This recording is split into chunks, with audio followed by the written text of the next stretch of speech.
Have you ever faced this kind of an issue that you have to repeat the same task over and over again until you reach certain point? Example, you want to buy chocolates. You keep on buying chocolates until you reach the number of chocolates that you are actually willing to buy. Let us say you want 5 chocolates. You take the first one, second one, third one, fourth one, and the fifth one. Alright? Or let's say, for example, you want to go from your house to your friend's house, which is, let's say, for example, you have to take 15 steps. It is just next door. 15 steps you need to take. So you take one step, another step, another step, another step, another step, unless you reach 15. Because that is what you're trying to do. So you keep on doing a task repetitively until or unless you are reaching a certain point. When you try to do this sort of an activity in programming, we use loops. Let us try to see how we can use loops to solve this kind of an issue.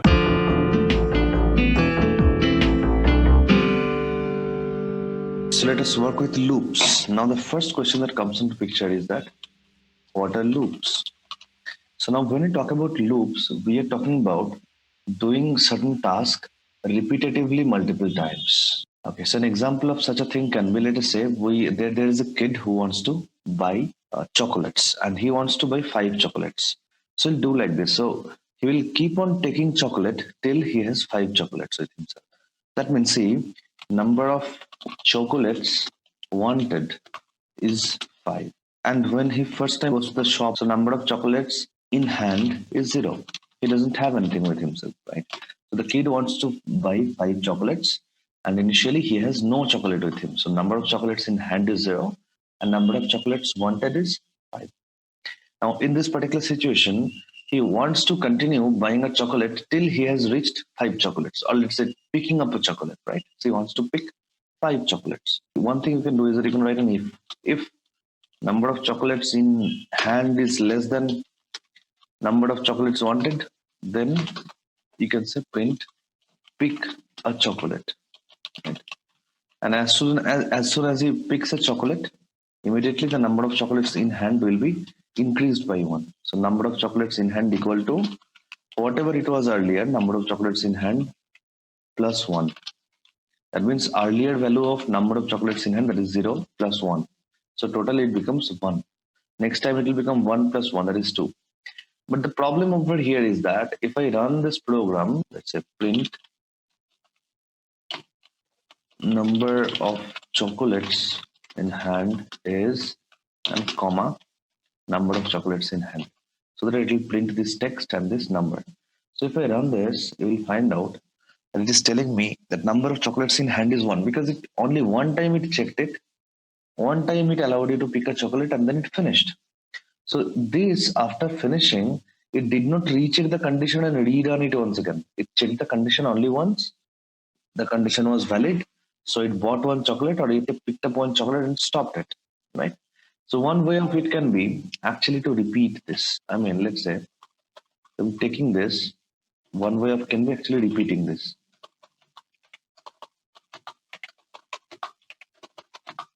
Something like this. So when you write an if statement multiple times repetitively, then ultimately what happens? The same condition is being checked multiple times. See, the number of chocolates wanted is 5. The number of chocolates in hand is 0. So you are checking if number of chocolate in hand is less than number of chocolates wanted. So for the first time, yes, it is true, it is less, so it becomes plus 1. Again, it is checking, yes, it is true, it is less, it becomes plus 1. Again, it is true, it is less, it becomes plus 1. Less true, plus 1. Less true, plus 1. After this point, now these ones will come up false. They will not be plus. So how many if we have? Let us see. I am minimizing over here just so that I can count it. Okay, I'm just minimizing all of them. Become easier for us to count.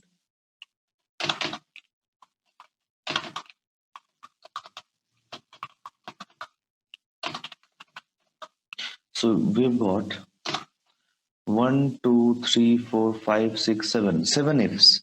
But no matter how many ifs you are putting, it will only buy 5 because this is the condition. If it is 5, then stop. If I run it, it says it is 5, right? And you can see pick a chocolate has been written 5 times. But here the problem is that what if it was 500? Would you write it 500 times? It is impossible. You cannot keep on writing the if statement multiple times.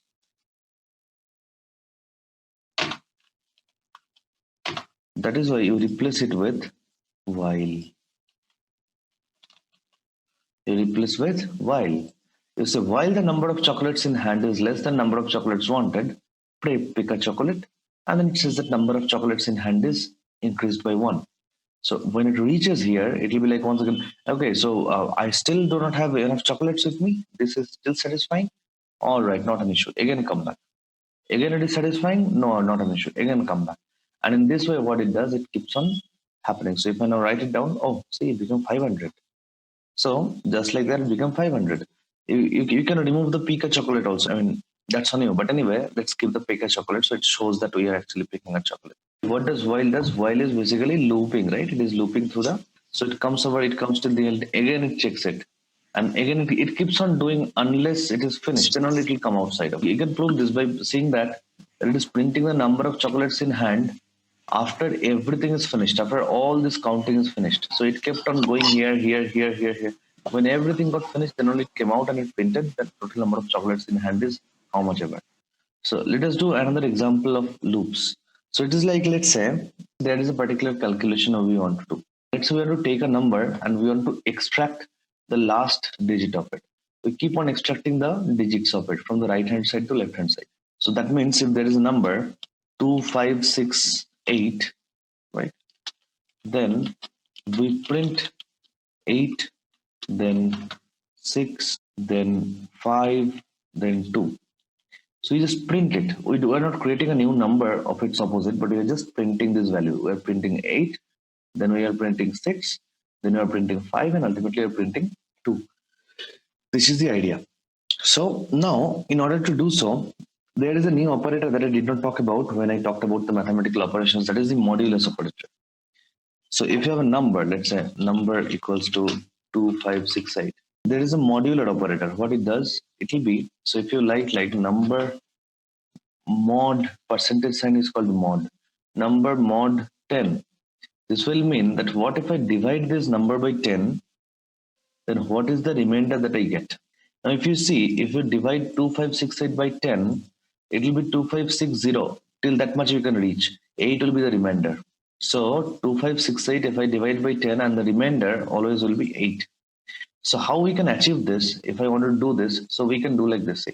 First we can get like, let's say, I'm creating another variable. I'm calling this thing temporary number. So what we're doing number percentage 10. So we get 8. So we'll be printing 8 temp number. So if I do so much, you should be able to see that it is printing 8. And here you go. It is printing 8. Now after printing 8, what I want to do, I want it to now print 6. So that will only be possible if I actually, this number that I'm getting 256, I divide it by 10. So if I divide by 10, so I select number equals to number divided by 10, then what will happen? 2568 by 10 will become 256.8.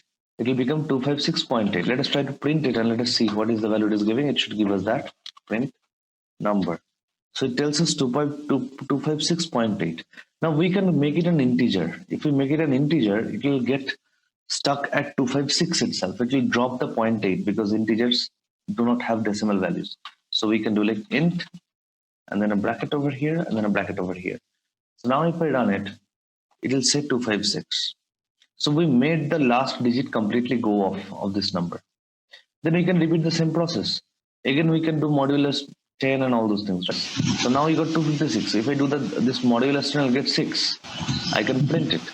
Then again I can divide it by 10. In this way, since we have got modulus 10 and we're getting the last digit 8, we can divide it by 10. That is giving us 256. Again, I do a modulus 10, I'll get 6. Divided by 10, it becomes 25 because it is integer, 25. Again, modulus 10 gives you 5. By 10 becomes 2. Modulus 10 gives you 2. So in this way, you will be able to go from right hand side to left hand side of this number. So what we shall do, we shall be putting this part in a loop. But the question is, when do we want to stop? We want to stop if our number becomes 0. So while our number is more than 0, we can continue doing this. keep on doing. But when it is becoming 0, then we have to stop, basically. So when it is greater than 0, we want to do this. Okay, it came like this. It is little difficult. Let me not print the number over here every single time. Let me just print this temp number. Then let us see how it is coming. 8652. That is exactly the output we are looking. But we are looking the output in the same line. It is coming in the next line. How to do it in the same line? So typically, after printing this, whatever you're asking it to print, it will automatically come to the next line. You want to prevent that. How can you prevent that? You have to put comma, end equals to, and let's say, you can just leave like this. That means at the end, without coming to the next line, it will stay over there. And if I write down whatever, if I write down a hyphen, then it will keep on adding a hyphen at the end. Look at it. 8 hyphen, 6 hyphen, 5 hyphen, 2 hyphen. So if you add a hyphen, it will come like this. I'm not adding anything. I'm just saying that stay on the same line. Don't do anything. So it becomes 8652. Now, using while loop, we saw that we can actually reverse print a number. But what if I want to store this in a number and I want this itself to be a number? So kind of a reverse number I want. So initially, let's say reverse number equal to -1. I mean, just simply, just to write it down, I'm writing it down. I'm not giving it any value to the reverse number, right? Just something. So what we want to do every single time when we're doing modulus 10, we are basically finding out each of the digits from the right hand side. So I want that in the reverse number, what we shall do, we shall go ahead and add it. I'll start it from 0. That'll be, I think, better. So we want to just reverse the number. Therefore, the number we have got, that is 8, I want to put it over here. But here the problem is, next time it will become 6, 5 and 2. So it always remains one digit. We do not want that. We want whatever the current reverse number is, along with that multiply 10 and add the temporary number. Then what will happen? So let's say the first time the reverse number is 0. 0 multiplied by 10 is 0 plus the temporary number, which is 8. So it becomes 8. Next time it is already 8. So 8 multiplied by 10 becomes 80 and 6 comes into the picture. So it becomes 86. Next time 86 multiplied by 10 will become 860. 5 comes, it becomes 865. Next time it will become 8650 when multiplied by 10. And then it adds 2. So it becomes 8652. So in this way, if we keep on doing, at the end, we can actually, we don't even need to print this number. So there is no longer any printing and all those things associated. You can just go ahead and print the reverse number directly. Print reverse number. And you should be able to see the same output, 8652. How can you determine whether a number is palindrome or not? Basically, if we talk about a palindrome, if we want to determine a number is palindrome or not, we have to first find out that what is a palindrome. A palindrome simply means something that left to right and right to left reads the same, right? An example can be palindrome. Example, a very classic example is the word Malayalam. If you see from right hand side also it is Malayalam. From left hand side also it is Malayalam. So left to right, it reads the same. When a word or a text or a number or whatever, left to right, it reads the same. We call it a palindrome. We can also find out if this number is a palindrome or not. How? Just by writing this thing, if number equals to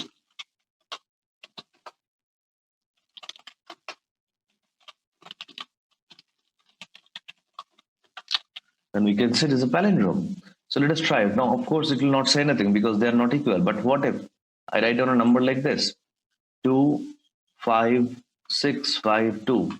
Now that looks like a palindrome. 25652. This way also 25652. If I run this, okay, it still doesn't say anything.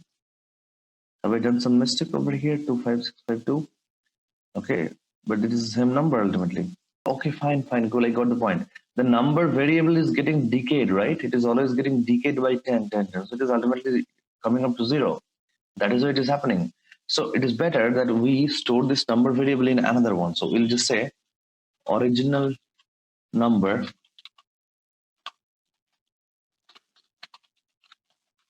So now what will happen? So that we are changing the number variable, but anyway, the value is already stored in original number. So we'll check with original number. And it should be 100% correct because it is anyway going to say. It is a palindrome. So you write 24, it does not say that. Because 24 is 42, they are not palindromes. But you write 242, then it once again becomes a palindrome. So we got a number, we are storing it in different variable because we just want to, kind of have it using letter, and then it keeps on decaying by 10, 10, 10, 10 like that. So it ultimately becomes 0. This loops only ends when it becomes 0, right? Because if it is greater than 0, it keeps on going. We can actually say this thing that while is a looping if. Now this is one sort of loops. There are two loops over there in Python. One is while loop, and another one is known as the for loop. What happens in for loop? Let us try it on. For loop, basically, same thing will happen. Whatever happens in while loop, the same thing will happen in for loop as well. Now, how do we write for loop? The syntax is a little different, right? Now, even the for loop is still used for looping through certain contents, but there are two different scenarios where we use while loop and where we use for loop. While loop is when you have a simple condition like this, and you want to continue if the condition is true, and you do not want to continue if the condition is false. But when you talk about for loop, it is more like it actually tries to iterate. So for loop is designed to iterate over a collection of items. Let's do a chocolate problem. Let's say we have got 10 chocolates, and we want to eat all the chocolates one by one, one by one, one by one. So you can say that while, so if that is the problem, you can go like number of chocolates equals to 10, and we want to eat one by one. So while, let's say number of chocolates is greater than 0, right? If the number of chocolates is greater than 0, means you have at least one chocolate, right? I want to eat one chocolate. So I'll write down the print, eat a chocolate, and we shall decrease the number of chocolates we have right now. So number of chocolates equal to number of chocolates plus 1. So we are increasing the number of chocolates we have with us. Now in this particular situation, see, we can do it with the for loop as well. How? Just like this. For chocolate in the range of 10. This is how we write it. For a chocolate in the range of 10. So there are 10 chocolates, right? In the range of 10. Yeah. For chocolate in range of 10, we want to print the same thing, whatever it is. This thing. And number of chocolate is not working out over here. Achha, in that case, we have to do like this. We don't need this actually. It'll automatically take care of it. Because for loop, as I told you, is designed to iterate over a collection of items. So it will automatically take care of the increasing, decreasing, all these things. You can just, stop. All right. So chocolate in the range of 10, eat a chocolate. Now the question is, why is it not stopping? Okay, because I did it plus 1 over here. It should be minus 1. This loop is not ending. It should be minus 1. Because when you eat a chocolate, you should get decreased chocolate. So I'll write down over here a print statement that, let's say, for loop, so that you can count how many times it is printing, right? And let's make it, instead of 10, let's make it, let's say, 4. Easier to count, right? See, eat a chocolate, eat a chocolate, eat a chocolate, eat a. So when you try to iterate over a collection of items, it's much more easier to use for rather than while, because in a while you have to write down and then increase, decrease, and all those things you have to continue. You have to find out, right? So a lot of things are there, but it is easier to work with for loops when it is about iterating over a collection of items. There is a better way of writing this range function. You can also do like this: for chocolate in a range of, and you can write down multiple numbers over here. One is where you want to start. I want to start at 1, let's say. Where you want to stop. And the last one is the step. That means I'm starting at 1, I'm ending at 10, and I want to keep jumping one by one, right? So that is this one. Let's say we want to jump 2 by 2, 2, 2, 2 like that. Okay. So, and I'll make it like 5. So what will happen this time? So it will first become 1, then it will become 1 plus 2, 3. Then it becomes 3 plus 2, 5, like that. So it will now jump 2 times instead of jumping just one step. If I make the step, let's say 4, for example, and I have got over here, let's say 50. Okay. And I print the number. I just print chocolate. So we can see what all values it is taking. So we will see it took 1, it added 4 with it, it became 5. Added 4 with it, became 9, 13, 17, 21, 25, 29. 33, 37, 41, 45, 49. And it ends at 49 because, after that, if it tries to do it, will become more than 50.